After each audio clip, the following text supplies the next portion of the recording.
పండగ వస్తుంది కాబట్టి పండగ పూట మనం హ్యాపీగా అరిసెలు చేసుకుందాం.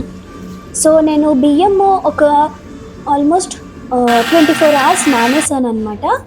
నానేసి నెక్స్ట్ డే కొంచెం ఒక 5 minutes అలా ఆరబెట్టేసి మిక్సీ కొట్టేసి జల్లించామన్నమాట. నెక్స్ట్ ఇప్పుడు పాకంకి ఒక కప్పు బెల్లం తీసుకుందాం. ఎప్పుడైనా బెల్లం కన్నా బియ్యపిండి చాలా ఎక్కువ ఉండేలా చూసుకోండి. బెల్లం ఉన్నంత బియ్యపిండి పట్టదు, ఇంకా ఎక్కువ పడుతుంది. ఇప్పుడు మనకి ఒక తీగ పాకం వచ్చేదాకా మనం అలాగా ఈ బెల్లాన్ని కరిగించుకోవాలన్నమాట.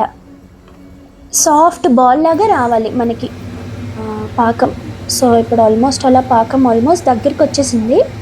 దగ్గరికి వచ్చినప్పుడు ఇలా అవుతుందన్నమాట మనకి పాకం.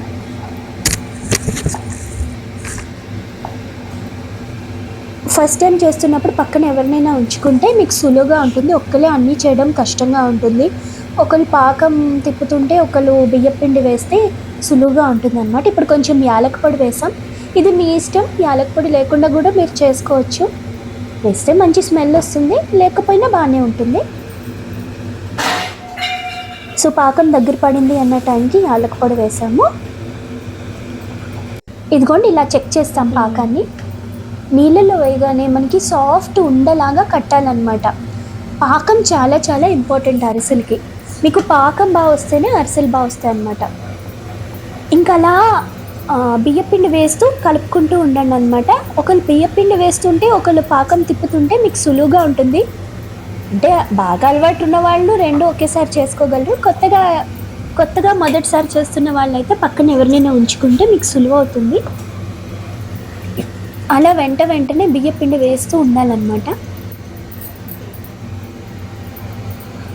సో కొంచెం ఓపిక మీదే గట్టిగా తిప్పుకోవాలి పాకాన్ని. ఇదిగోండి కొంచెం బలం పెట్టి ఓపిక మీద తిప్పాలన్నమాట. సో ఇదిగోండి ఇలా రావాలి, మీకు ఇలా ఉండాలన్నమాట మనకి అరిసెల ముద్ద. సో మనం ఏంటంటే అరిసెల్ని ఇలా ఒత్తుకోవాలి.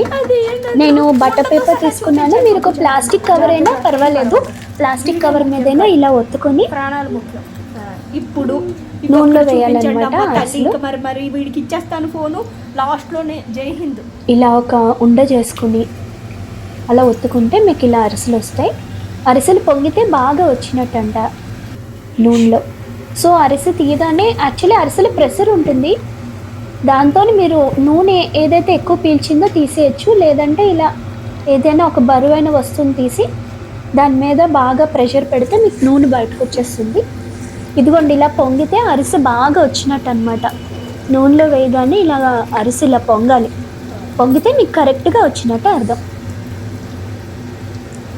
సో అలా జాగ్రత్తగా అరిసెలన్నీ వేయించుకోవాలి. మేము అరిసెల్లో నువ్వులు కూడా వేసాము, మీరు కూడా వేసుకోండి, మంచి టేస్ట్ వస్తుంది. వీడియోలో ఇందాక చూపించినట్టుగానే నువ్వులు వేసాం మేము పిండిలోని, అది కట్ అయింది. సో ఇదిగోండి చక్కటి అరిసెలు చాలా బాగుంటాయి. హ్యాపీగా పండుగ టైంలో మీరు చేసుకుంటే అందరూ ఇష్టపడతారు. పిల్లలు పెద్దలు అందరూ ఇష్టంగా తింటారు. బియ్యపిండితో చేసాం కాబట్టి ఇది ఆరోగ్యకరమే. మైదా అవి ఉండవు కాబట్టి మీరు చక్కగా చేసుకోవచ్చు. తప్పకుండా ట్రై చేయండి. బాయ్.